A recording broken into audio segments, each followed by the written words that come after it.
নমস্কার বন্ধুরা, সুস্মিতার পঞ্চব্যঞ্জনের আরেকটি ব্লগে আপনাদের স্বাগতম। সবাই কেমন আছো তোমরা?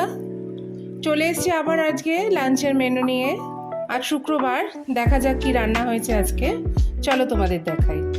তবে তার আগে বলি, ভিডিওটা ভালো লাগলে লাইক শেয়ার কমেন্ট করো, আর আমার রান্না ভালো লাগলে চ্যানেলটা সাবস্ক্রাইব করে দিও। তো চলো শুরু করা যাক। আজকে প্রথমেই দেখাই ভাত। আজকে ছোট হাঁড়িতে ভাত করেছি, বাড়িতে মেম্বার কম আছে। করেছি উচ্ছে ভাজা, একটু নরম করে উচ্ছে ভাজা করেছি, পালং শাক, সব সবজি দিয়ে পালং শাক, আর এটা হচ্ছে ডিমের ডালনা, আলু দিয়ে ডিমের ডালনা। এটা গতকালের মাছ, এক পিস মাছ বেঁচে গিয়েছিল, আমাকেই খেতে হবে। আর শশা কেটে নিয়েছি, আমার বাগানের শশা। এটা আমার তিন ছেলে মেয়ের খাওয়ার। আর এটা বন্ধুরা আমার বানানো হাতে করা আচার। এই আচারটা একটু অন্যরকম ভাবেই বানিয়েছি।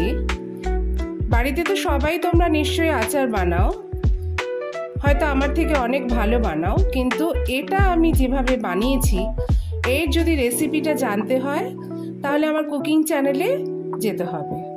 আমি ডেসক্রিপশন বক্সে দিয়ে দেবো লিঙ্কটা।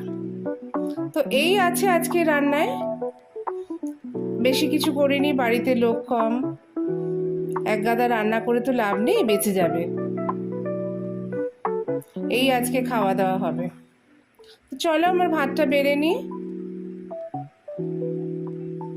আজকে ভাতটা একদম নরম হয়ে গেছে, বুঝতে পারিনি ছোট হাঁড়িতে ভাত রান্না করেছি, ভাতটা নরম হয়ে গেছে। যেহেতু বাড়িতে মেম্বার কম, অল্প ভাত রান্না করতে হবে, একদম ছোট হাঁড়িতে ভাত করেছি। এখানে শশা নিয়ে নিচ্ছি এক পিস লেবু।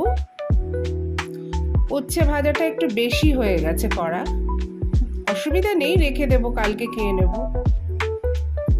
নিয়ে নিচ্ছি পালং শাক।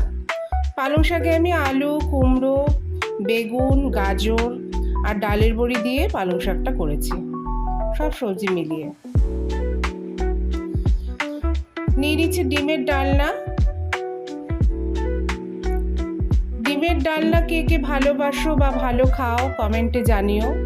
আমি তো খুব ভালোবাসি খেতে, ডিমের সব আইটেমই খেতে ভালোবাসি, অমলেট থেকে সেদ্ধ থেকে শুরু করে ডিম কষা সব ভালোবাসি খেতে, ডিম পোস্ত।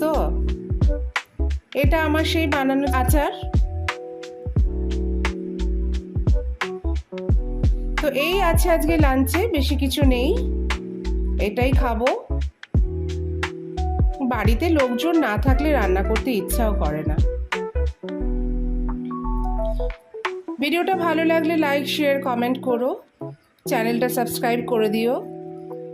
আবার চলে আসবো আগামীকাল আরেকটা লাঞ্চের মেনু নিয়ে। আজকের মতো টাটা।